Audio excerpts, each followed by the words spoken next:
Welcome to ABC campus. आज हम companies act 2017 में manner and time limit for payment of dividend को discuss करेंगे, जो कि बेसिकली एक तो इसमें सेक्शन 242 है कंपनीज एक्ट 2017 का, और जो रेलिवेंट रेगुलेशंस हैं companies distribution of dividend regulation and 2017 के ही, उनको भी हम डिस्कस कर रहे होंगे। तो प्रिसाइजली हम 3 पॉइंट्स पर बात करेंगे कि सिर्फ डिविडेंड जो है रजिस्टर्ड शेयर होल्डर को पे होना चाहिए, फिर कैश डिविडेंड का जो मैनर ऑफ पेमेंट है वो क्या होगा, और टाइम लिमिट फॉर पेमेंट जो है वो क्या होगी। बेसिकली रेगुलेशंस के अंदर जो है वो time limit for payment define की गई है, और नॉन लिस्टेड कंपनीज के लिए जो उसका मैनर है वो भी बताया गया है, क्योंकि जो लिस्टेड कंपनीज के लिए मैनर है वो तो कंपनीज एक्ट के सेक्शन 242 के अंदर ही मेंशन है।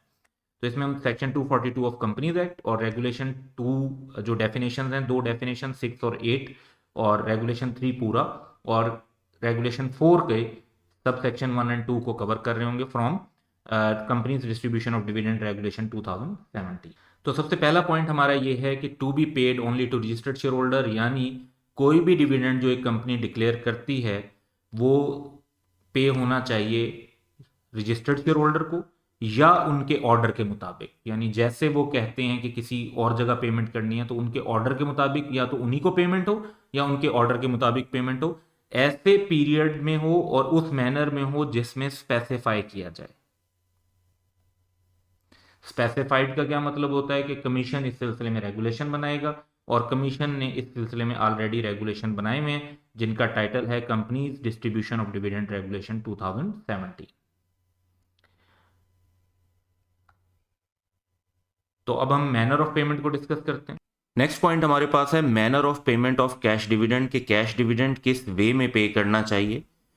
और इसमें एक कंपनी पेइंग एजेंट अपॉइंट कर सकती है ताकि वो कैश डिविडेंड की डिस्ट्रीब्यूशन करे, यानी वो डिविडेंड जो कैश में पे होना है उसकी डिस्ट्रीब्यूशन के लिए एक पेइंग एजेंट कंपनी अपॉइंट करती है। अब पेइंग एजेंट क्या होता है? पेइंग एजेंट जो है वो एक बैंक भी हो सकता है, कोई और एंटिटी भी हो सकती है, इवन शेयर रजिस्ट्रार जो कंपनी के शेयर ट्रांसफर वगैरह का रिकॉर्ड मेंटेन कर रहे होते हैं वो भी हो सकते हैं, और सेंट्रल डिपॉजिटरी कंपनी भी हो सकती है जिसमें सेंट्रल डिपॉजिटरी कंपनी के पास कंपनी के शेयर्स और कंपनी के शेयर होल्डर्स का डाटा मौजूद होता है। तो ये भी पेमेंट कर सकते हैं कंपनी के एजेंट के तौर पे। लेकिन इसमें जो क्राइटेरिया वो ये है कि इन्हें कंपनी ने अपॉइंट किया हो और इनको रेलिवेंट अप्रूवल मिला हो स्टेट बैंक ऑफ पाकिस्तान से कि वो कैश डिविडेंड की पेमेंट कर सकते हैं directly into the designated bank account of entitled share holder. यानी पेइंग एजेंट बैंक भी हो सकता है, शेयर रजिस्ट्रार भी हो सकता है, सेंट्रल डिपॉजिटरी भी हो सकता है। और पेइंग एजेंट कौन से वाला होगा? जिसको कंपनी अपॉइंट करेगी और जिसके पास डिविडेंड की पेमेंट करने के लिए स्टेट बैंक ऑफ पाकिस्तान से रेलिवेंट अप्रूवल भी होगा। इसमें खास तौर पर जो एक एडिशनल पॉइंट है वो ये है कि अगर एक बैंकिंग कंपनी है, कंपनी इटसेल्फ एक बैंक है, तो फिर क्या होगा? तो bank need not appoint paying agent and can make payment through their system. For example हम कहते हैं कि जी हबीब बैंक लिमिटेड ने अपने शेयर होल्डर्स को डिविडेंड पे करना है, तो हबीब बैंक लिमिटेड को किसी और बैंक को अपॉइंट करने की ज़रूरत नहीं है। हबीब बैंक लिमिटेड खुद डायरेक्ट जो है वो अपने शेयर होल्डर्स को अपने ही सिस्टम के थ्रू पेमेंट कर सकते हैं। लिस्टेड कंपनी के लिए मैनर ऑफ पेमेंट में फर्दर ये रिक्वायरमेंट है कि जो भी डिविडेंड पे किया जाएगा वो सिर्फ इलेक्ट्रॉनिक मोड से पे किया जाएगा, directly into the bank account designated by the entitled share holder. तो इसमें बेसिकली बैंक ट्रांसफर होगा और क्रॉस चेक या दूसरे जो इंस्ट्रूमेंट्स होते हैं उनको इस्तेमाल नहीं किया जाएगा। डायरेक्ट बैंक ट्रांसफर होगा, इलेक्ट्रॉनिक मोड से ट्रांसफर करके पैसे ट्रांसफर किए जाएंगे। क्योंकि लिस्टेड कंपनीज में ये होता है कि जब share holder first time share holder बनता है ऐसी कंपनी में, तो वो अपने बैंक अकाउंट की इंफॉर्मेशन उनको देनी होती है, ये रिक्वायरमेंट है। तो ऑलरेडी कंपनी के पास अपने तमाम शेयर होल्डर या मेंबर्स की जो है बैंक इंफॉर्मेशन, उनका अकाउंट टाइटल, उनका अकाउंट नंबर वगैरह मौजूद होता है। तो सिंपली उसकी बेसिस पर वो उसमें उनके पैसे ट्रांसफर कर देते हैं जो भी डिविडेंड का कैश बनता है। लिस्टेड कंपनी के अलावा जो कंपनीज होती हैं जैसे पब्लिक अनलिस्टेड कंपनी है या प्राइवेट कंपनी है, इसमें थोड़ी सी सिचुएशन डिफरेंट है। तो इनको बेसिकली ऑब्टेन करना चाहिए डिविडेंड डिस्ट्रीब्यूशन का मैंडेट।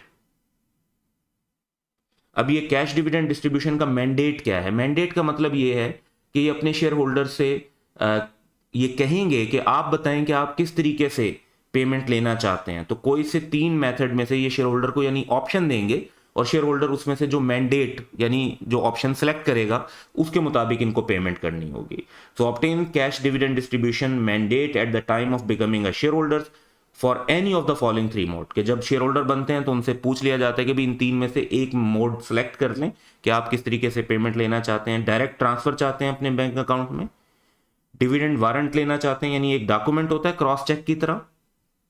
जिस तरह क्रॉस चेक ये होता है कि आपके को जो इस शख्स से आपने पेमेंट लेनी होती है वो आपको क्रॉस चेक देता है, आप बैंक अकाउंट में जमा करवाते हैं, बैंक के क्लियरिंग सिस्टम से वो क्लियर होकर आपके अकाउंट में क्रेडिट हो जाता है। डिविडेंड वारंट भी बिल्कुल इसी तरीके से होता है, बस फर्क ये होता है कि इस पर क्योंकि कंपनीज बहुत ज़्यादा लोगों को इशू कर रही होती हैं तो अमूमन इस पर सिग्नेचर वगैरह जो है ना वो नहीं होते, और ये प्री प्रिंटेड बैंक से अलग से डिविडेंड के लिए बनवा लिया जाता है चेकबुक की तरह। तो चेकबुक अलग होती है, डिविडेंड वारंट की बुक थोड़ी सी अलग होती है, लेकिन बाकी इसका जो पेमेंट का मैकेनिज्म होता है वो बिल्कुल क्रॉस चेक जैसा ही होता है। और तीसरा ऑप्शन है इटसेल्फ के क्रॉस चेक।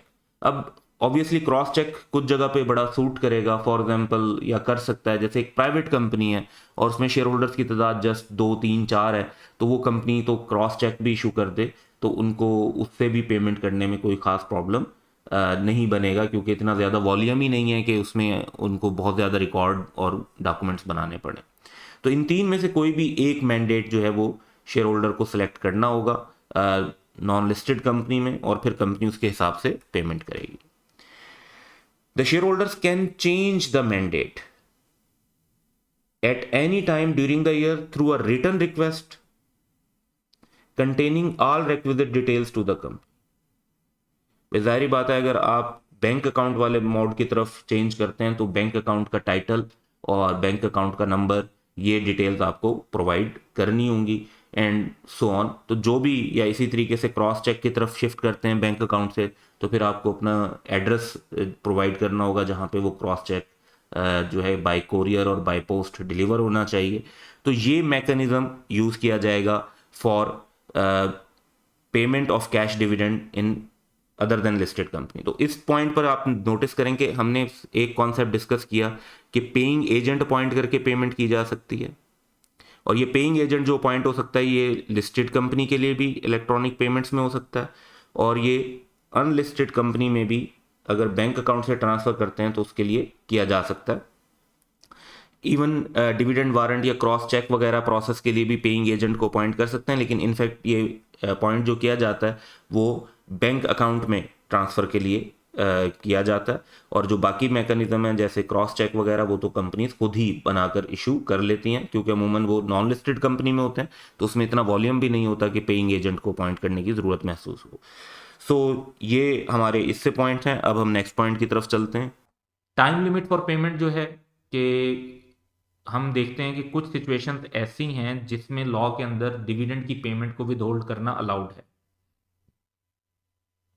अच्छा, जहां पर अलाउड है वो तो ठीक है, otherwise chief executive officer of the company की रिस्पॉन्सिबिलिटी होगी कि वो कैश डिविडेंड पे करें within a period of 10 working days from the date of. अच्छा, अब अगर फाइनल डिविडेंड है तो डिक्लेरेशन के 10 डेज के अंदर पेमेंट होगी। अगर इंटरिम डिविडेंड है और बुक क्लोजर अनाउंस नहीं किया जाता तो भी डिक्लेरेशन के 10 डेज के अंदर होगी। और अगर इंटरिम डिविडेंड है और बुक क्लोजर अनाउंस कर दिया जाता है तो बुक क्लोजर के स्टार्ट जिस दिन होगा उससे 10 वर्किंग डेज के अंदर पेमेंट होगी। अब बुक क्लोजर प्रिसाइजली क्या होता है इस पर हमने एक अलग वीडियो बनाई हुई है, सेक्शन 125 है, उसकी वीडियो आप देखेंगे तो उसमें आप बुक क्लोजर प्रिसाइजली क्या होता है, क्यों किया जाता है, ज्यादातर तो वो डिविडेंड की पेमेंट के लिए किया जाता है या नोटिस भेजने के लिए किया जाता है, तो वो वहां पर कॉन्सेप्ट पूरा डिस्कस होगा। की पॉइंट्स जो इस सिलसिले में है बुक क्लोजर से रिलेटेड फर्दर ये रिक्वायरमेंट है कि पीरियड ऑफ बुक क्लोजर जो है वो 3 दिन से ज्यादा का नहीं होगा। 3 दिन से ज्यादा शेयर ट्रांसफर बुक जो है वो बंद नहीं की जाएंगी, उसके बाद दोबारा शेयर ट्रांसफर शुरू हो जाएगा। फिर लिस्टेड कंपनीज के लिए एडिशनल ये शर्त है कि बुक क्लोजर जो है वो बोर्ड के अप्रूवल के 15 दिन के अंदर शुरू हो जाना चाहिए। क्योंकि बाज़ इंटरिम डिविडेंड बोर्ड ने कहा, फिर वो कहते हैं कि जी 30-40 दिन ना लगा दें, 15 दिन के अंदर बुक क्लोजर शुरू होगा, कम अज कम मैक्सिमम 3 दिन का बुक क्लोजर होगा, और जो है ना 10 डेज के अंदर पेमेंट होनी होगी। यहाँ पर ये क्लियर कर दें कि ये रीसेंट अमेंडमेंट है, कुछ जो पुरानी बुक्स हैं उसमें 10 वर्किंग डेज के बजाय 15 वर्किंग डेज का टाइम है, तो वो ओल्ड बुक हैं, और जो न्यू सेक्शन अभी अमेंडमेंट है उसके अंदर हमारे पास 10 वर्किंग डेज का टाइम है। जब हम बात करते हैं वर्किंग डेज की, तो हर वो डे जिस पर बैंक ओपन होते हैं बिजनेस के लिए, तो उसको वर्किंग डे कहते हैं। तो जैसे ईद की छुट्टियां आ जाती हैं या सैटरडे संडे को बैंक ऑफ होते हैं, तो उसको काउंट नहीं किया जाएगा। यहां पर ये ध्यान में रखना है कि जो है ना आपने वो डेज कंसीडर करने हैं जो बैंकिंग डेज हैं, जिसमें जो बैंक्स हैं वो ओपन हैं। सो ये हमारी रिक्वायरमेंट थी सेक्शन 242 की, और रेलिवेंट जो रेगुलेशन हैं डिविडेंड की डिस्ट्रीब्यूशन से रिलेटेड उनसे। And that's all for today. Have a good day.